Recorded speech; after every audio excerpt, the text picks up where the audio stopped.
আসসালামু আলাইকুম। কেমন আছেন সবাই? আলহামদুলিল্লাহ আল্লাহর রহমতে আমিও ভালো আছি। আপুদের বাসায় আমি সকালবেলা ঘুমিয়েছিলাম, উঠতে পারি নাই। আপু তো ভোরবেলা উঠে রান্না করে আবার মেয়েকে নিয়ে স্কুলে যায়। আমি ঘুম থেকে উঠে দেখি, ও বাবা এ কি কাণ্ড! আপু তো সবসময় চুলায় কিচেনে গ্যাসের চুলায় রান্না করে। এখন দেখি আপু কিচেনে নাই। তো দেখি দরজা খোলা।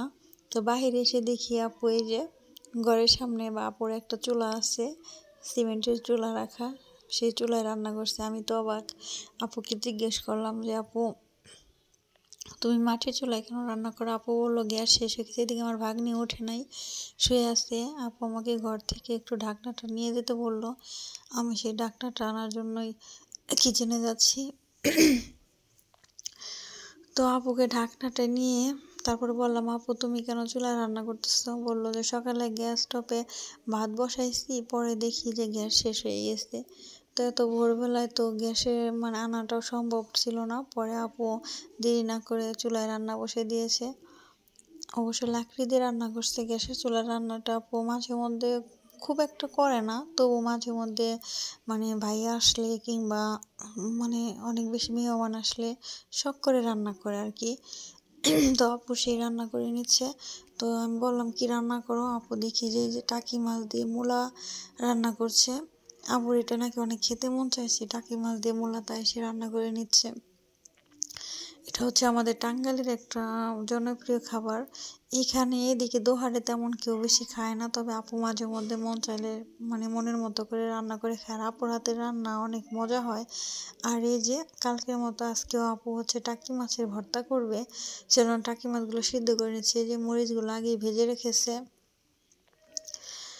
আর এদিকে যেটা হচ্ছে আমার খালাতো বোনের ছেলে, পাশাপাশি বিয়ে হয়েছে। আর এই যে দেখছেন বড় একটা তেঁতুল গাছ, তেঁতুল খেতে খুব পছন্দ করে। আর তেঁতুলগুলো দেখতে এত সুন্দর ছিল, আমারও জিভে পানি চলে আসছিল। তাই আমি চলে গেলাম তেঁতুল গাছের নিচে। তেঁতুল পাড়তেছে সবাই। আর তেঁতুলগুলো ছিল অনেক মজার তেঁতুল।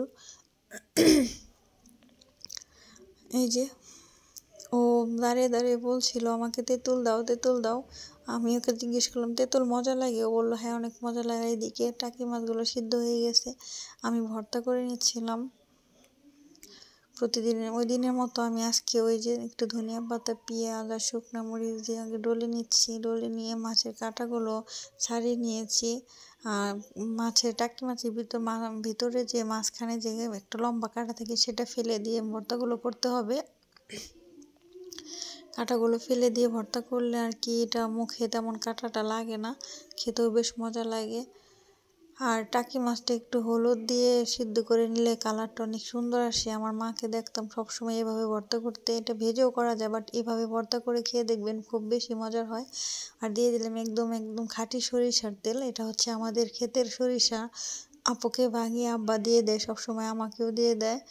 আর এই তেলটা দিয়ে ভর্তা খেতে এত বেশি মজার ছিল, বলার মতো না। এই যে এদিকে হয়ে গেছে রেডি খাবার, সাদা ভাত। আর এটা ছিল ওই যে টাকি মাছের ভর্তা, আর ছিল ওই টাকি মাছ দিয়ে মূলা। খাবারগুলো কেমন হয়েছে সবাই কমেন্ট করে জানাবেন। ভালো থাকবেন। ধন্যবাদ সবাইকে। এই যে ছিল ডিম আলুর ঝোল। এখন সবাই খেয়ে নেব। ভালো থাকবেন। ধন্যবাদ সবাইকে। আল্লাহ হাফেজ।